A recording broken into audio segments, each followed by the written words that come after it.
Tesla's made roughly 2/3 of all the electric cars in the United States. I'm not sure if most people are aware of that. So Tesla's made basically twice as many electric vehicles as the rest of industry combined. And we don't need the $7,500 tax credit. I would say, honestly, I would just can this whole bill. Don't pass it. That's my recommendation. What about the support though for the charging network? I mean, there are parts of this bill and no. No, I mean, do we need support for gas stations? We don't. So there's no need for this for support for a charging network. I would delete it. Delete. Okay. All right. I'm literally saying get rid of all subsidies. But also for oil and gas. If you think about also how this affects your competitors, does that impact how some of your view on this? I mean, maybe they need it. I don't know.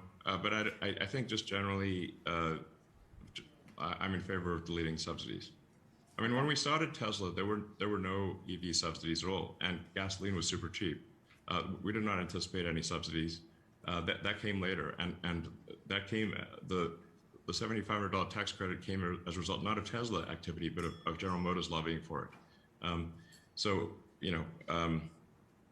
I would just say just delete them all.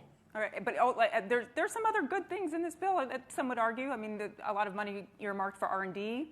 Would you want to put that towards something? No. Okay. All right. We're going to move on from the bill because I think we get what you're saying on it. In general, we should just if we don't cut government spending, something really bad's going to happen. This is crazy. Our spending is so far in excess of revenue, it's insane. Like you could zero out all billionaires in the country. This is all this like anti-billionaire BS. If you zeroed out all the billionaires, you still wouldn't solve the deficit. All right, I'll ask you another question around the billionaire BS.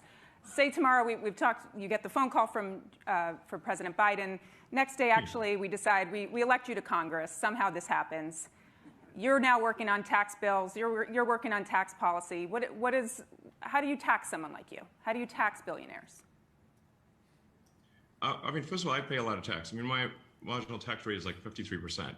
So that's not trivial. And then obviously there's like, asset-based taxes, the sales tax and everything else. There's also the estate tax. I think the estate tax is a good tax. Like if you think of assets beyond a certain level that are far beyond, let's say, somebody's ability to consume, then at a certain point, really what you're doing is capital allocation. So it's not money for personal expenditures. What you're doing is capital allocation. And it does not make sense to take the job of capital allocation away from people who have demonstrated great skill in capital allocation and give it to an entity that has demonstrated very poor skill in capital allocation, which is the government.